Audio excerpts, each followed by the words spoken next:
acreditou que o homem é um ser sagrado e se entregou por uma igreja serva e pobre, e num processo de ação e reflexão Deus lhe traçou um projeto novo. Deixou de ser dos seus para ser do povo. Deixou de Bem, ser... gente, então, em homenagem a esses 25 anos de aprovação da comunidade, né, fiquei muito honrado em falar um pouco sobre um pedacinho do trabalho relacionado à educação libertadora. E aí veio uma música na minha cabeça, um refrãozinho, né, que é assim: toda palavra de vida é palavra de Deus, toda ação de liberdade é a divindade agindo entre nós, é a divindade agindo entre nós.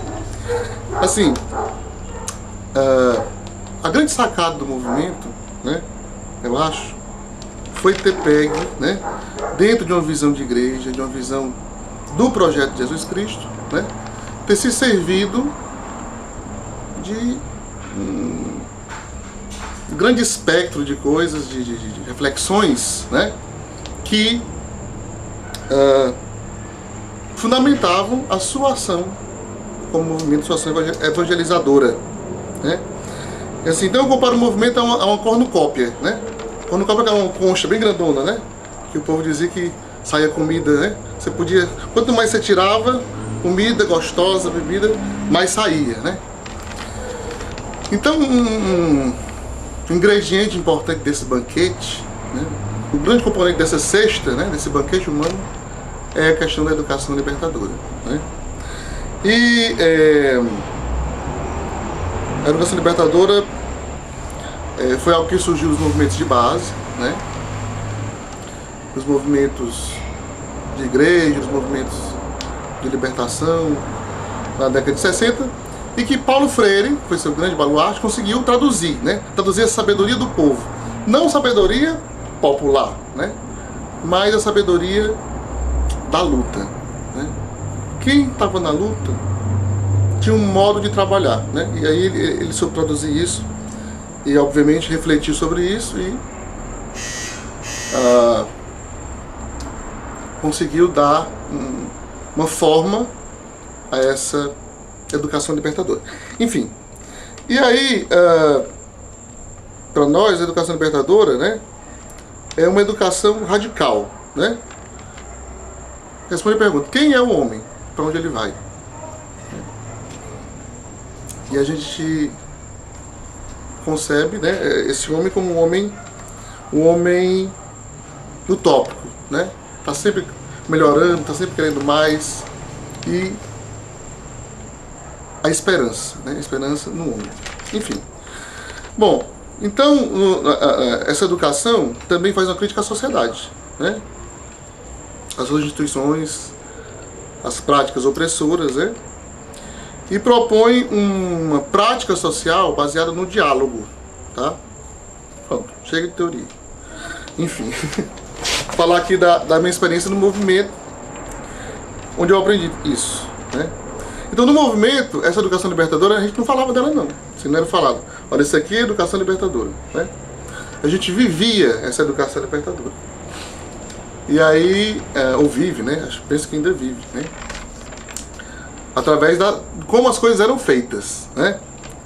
Então, essa coisa de escutar o outro, né, de valorizar os conhecimentos prévios, de diagnosticar a realidade, de tomar consciência da realidade, iluminar essa realidade com uma reflexão, né, sobre ela, e sempre tudo tinha que levar para o tal do compromisso, né, síntese compromisso, né, aquela coisa. Enfim, então a gente ia fazendo isso e achava o mais interessante é que a gente errava, né, e depois corrigia, quer dizer, ação, reflexão, ação. E a comunidade era grande questionadora, né, ficava questionando, ficava instigando, né. E hoje, olhando, né, como adulto, né, anos depois, a gente pensa que esse trabalho era tão bem feito que a gente começava a questionar a própria comunidade, né? A ser questionador também tinha um papel, né, de orientação, né, de ser o pai, né, de ser as referências, né? E pra gente nesse processo de aprender a ser livre, a gente aprende a questionar nossas referências, né? Então eu imagino que hoje o Padre Luiz, quando lembrar disso, né, ao mesmo tempo que isso era uma fonte de conflito, mas ele deveria pensar, então o trabalho está sendo bem feito, né? Porque o pessoal está questionando. Enfim, e eu queria, né? Eu não sei como, né? Vou falar agora porque eu não sei como é que a gente agradece pela nossa essência, né? Não tem como agradecer a sua essência. Então o movimento formou e saíram muitos educadores, né? Muitos professores, né? Penso que porque a gente era incitado, né, a fazer os outros crescerem, a crescer fazendo os outros crescerem, né? Crescer no diálogo. E aí, no meu caso, né, isso virou a minha vida, né? Tudo que eu faço, a essência, parte da minha essência é ser educador.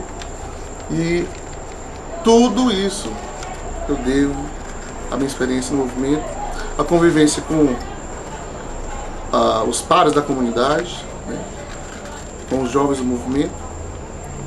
E, enfim,